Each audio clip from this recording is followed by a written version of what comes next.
विधानसभेमध्ये कोणत्याच पक्षाला बहुमत मिळालं नाही।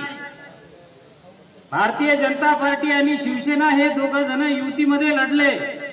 काँग्रेस राष्ट्रवादी हे युतीमध्ये लढले। तेव्हाही सध्या बाळासाहेब आंबेडकरांनी भारतीय राष्ट्रीय काँग्रेसचे प्रमुख पदाधिकारी यांची मीटिंग घेतली। त्यांना विनंती केली की आपण सेक्युलर आहोत, धर्मनिरपेक्ष आहोत, आपण लोकसभेमध्ये सोबत बसायला पाहिजे, विधानसभेमध्ये सोबत बसायला पाहिजे। परंतु भारतीय राष्ट्रीय काँग्रेस पक्षाने, राष्ट्रवादी काँग्रेस पक्षाने त्यावेळेस कोणताही होकार दिला नाही। या सर्व प्रक्रियेमध्ये बालमुकुंदजी बिराव सुद्धा उपस्थित होते। त्याच्यानंतर पुन्हा 2024च्या निवडणुकीसाठी श्रद्धेय साहेबांनी भारतीय राष्ट्रीय काँग्रेस पक्षाचे मल्लिकार्जुन खरगे यांना पत्र पाठवलं, ईमेल केला, विशिष्ट एक मंडळ तिथं पाठवलं, तरी भारतीय राष्ट्रीय काँग्रेस पक्ष हा जाणीवपूर्वक वंचित बहुजन आघाडी सोबत युती करत नाही। हा विषय प्रत्येक कार्यकर्त्यांनी मतदारांना सांगितलं पाहिजे, कारण भारतीय राष्ट्रीय काँग्रेस पक्षालाच वाटत नाही की धर्मनिरपेक्ष लोक जे आहेत ते एका जागी आले पाहिजे। महत्वाचा मुद्दा लक्षात घ्या, 2014 मध्ये भारतीय जनता पार्टीची सरकार आली तेव्हा जो सोयाबीनला भाव होता तो भाव 2023 मध्ये आहे। कापसाला जो भाव होता तो भाव आज रोजी सुद्धा आहे।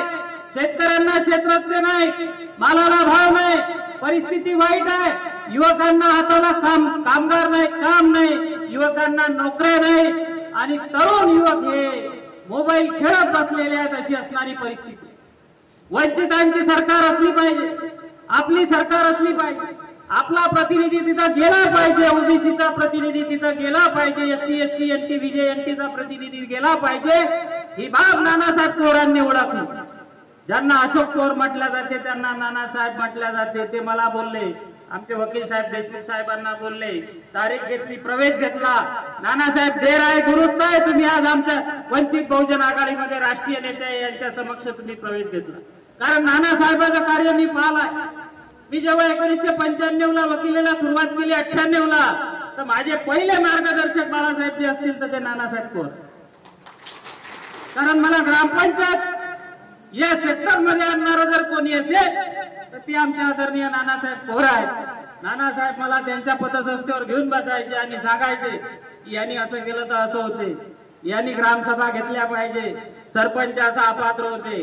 म्हटलं नानासाहेब, मी देशमुख साहेबासारखी क्रिमिनलची प्रॅक्टिस करत आहे, मी तिकडे सुखी आहे, खावटीच्या केसेस आहेत, 498च्या केसेस आहेत, कसं बसं भागत आहे। नानासाहेब नाही म्हणत, तुम्हाला स्पेशालिस्ट पाहिजे। म्हटलं स्पेशालिस्ट पाहिजे, इकडे स्पेशालिस्ट? हो म्हणे, डॉक्टर जसे स्पेशालिस्ट असतात, हड्डी तज्ञ, दाताचा तज्ञ, अमुक तज्ञ, तसा तुम्हाला ग्रामपंचायतचा स्पेशालिस्ट केल्याशिवाय राहत। म्हटलं ठीक आहे ना। नानासाहेबांनीच पहिलं चौधरीचं पुस्तक विकत आणलं, पहिली केस प्रवारची टाकली ग्रामपंचायतची, नानासाहेबांना दिले आणि तिथून हा श्रद्धेय साहेब जो प्रवास सुरू झाला तो आतापर्यंत थांबला नाही। आणि नानासाहेबाचं काम मला माहित आहे, नानासाहेब जर हात टाकते तर पूर्ण खतरनाक टाकते। संचालक, सरपंच, उपसरपंच, बार्शी टाकली, वंचित बहुजन आघाडी मय करून टाकली। धन्यवाद नाना। हा आपला प्रश्न आहे, युवकांचा प्रश्न आहे, शेतकऱ्यांचा प्रश्न आहे, कबाड कष्ट वर्गाचा प्रश्न आहे, जातीचा राजकारणाचा प्रश्न आहे। आपला प्रतिनिधी जेपर्यंत लोकसभेमध्ये जात नाही, विधानसभेमध्ये जात नाही, तेपर्यंत आपले प्रश्न तिथं मांडले जात नाही। तुम्हाला कितीतरी वाटतं, वेळा वाटतं की आपल्या खासदारांना कापूस बद्दल बोललं पाहिजे, आपल्या खासदारांना सोयाबीन बद्दल बोललं पाहिजे, तुरी बद्दल बोललं पाहिजे। 14 लाख टन तूर जी आहे ती आता भारतामध्ये येऊन राहिली, याची असणारी परिस्थिती आहे। कांदे सुद्धा आयात केले, याने ज्याचा भाव वाढते ते सर्व आयात करतात। म्हणून माझी विनंती आहे की आपला बोलणारा माणूस तिथं पाठवा। हे जे इतर पक्ष जे पाठवत आहे, हे तिथं पाठवत आहे, हे त्यांच्याच पक्षाचं बोलतात। म्हणून माझी विनंती आहे की याच्यानंतर आपला आवाज बुलंद करणारा व्यक्ती हा लोकसभेमध्ये गेला पाहिजे, विधानसभेमध्ये गेला पाहिजे। आजचा जो बार्शी टाकळीचा जो कार्यक्रम झाला, ज्याच्यामध्ये गोपाल चव्हाण साहेबांनी, रिटायर माणूस आहे, अधिकारी माणूस आहे, पीआय म्हणून रिटायर झालेले आहे, रक्त खवळलं, उमरदरी ग्रामपंचायतचे सरपंच झाले, त्याच्यानंतर त्यांना इतर पक्षाचे लोक भेटले, पण गोपाळ चव्हाण म्हणत नाही, मला विचार सत्य साहेबांचे आवडतात, वंचित बहुजन आघाडीत आज त्यांनी प्रवेश केला, अशी चांगली लोक आपल्या सोबत जुळत आहेत, यांचं स्वागत करूया. आणि फक्त माझं एकच म्हणणं आहे, 2024 मध्ये सध्या बाळासाहेबांना आपण लोकसभेत पाठवणार,